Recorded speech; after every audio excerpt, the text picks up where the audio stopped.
Unlike Ben McAdoo, they teach the players in New England how they have to behave for the good of the team. Mental toughness is defined in New England by this: doing what's best for the team, which might not be good for you. And what he's saying right there with that quote is, look, I don't want to be a distraction. My politics are way away from what we do. And I don't really know what Tom's politics are. I've been around the man for 3 years, know him well.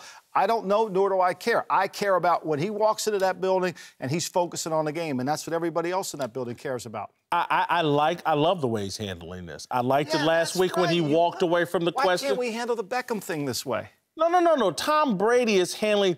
He's not being a distraction. I love the way Tom Brady's handling this. But he was taught how to handle that. No, there's no question about it. Bill Belichick has put together a culture where it's team first. The whole culture, don't be a distraction, don't make headlines. Tom has bought all into that. Where I want to go with this, because I think you're the perfect person to ask this question. I respect the culture. I think it works. I think it's great.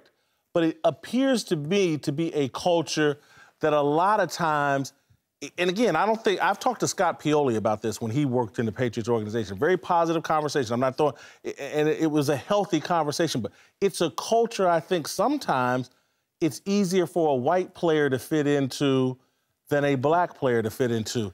And again, that's not accusing them of any type of racism. It's just a culture. I think when you're in professional sports, if you don't take all, you don't, it's about players. Forget color. Yep. And I think players that like to win, white, black, anything. Players that want to win fit into that culture. Players that are individualistic and don't want to do that, and that doesn't have any racial barriers to it, won't fit into that culture. And it's been too numerous to say. It's about team. And when you get them when they're puppies, when you bring them in that building and you spend the rookie orientation talking about team, they get integrated. And what's the best thing that happens? The best thing that happens is when a guy leaves and he goes somewhere else and he comes back and Dane Fletcher says, wow, this is the best place I ever played. Why would I ever leave here? This is what it's about to win. And those help sell the program moving forward. All right, let's say this. And I know your answer to this is going to be Bill Belichick started this as day one, as soon as he got there.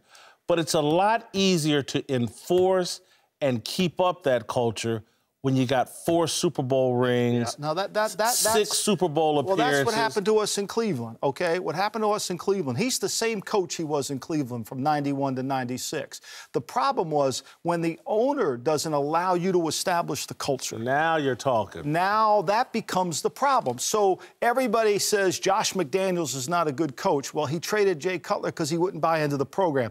Well, the owner didn't want to buy into the program, which is fine for the owner.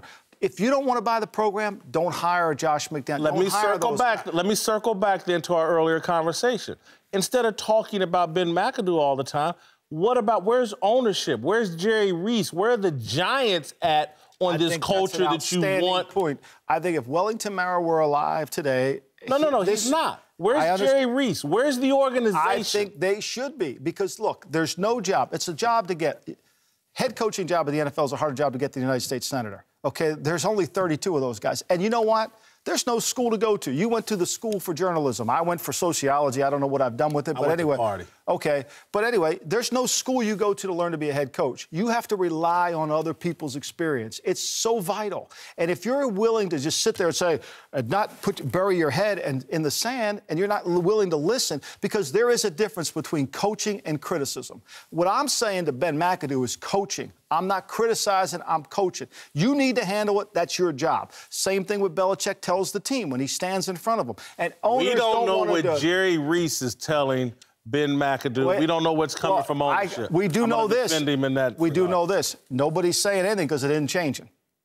It's not changing. Vince Lombardi, we got one more topic. All right, let's go.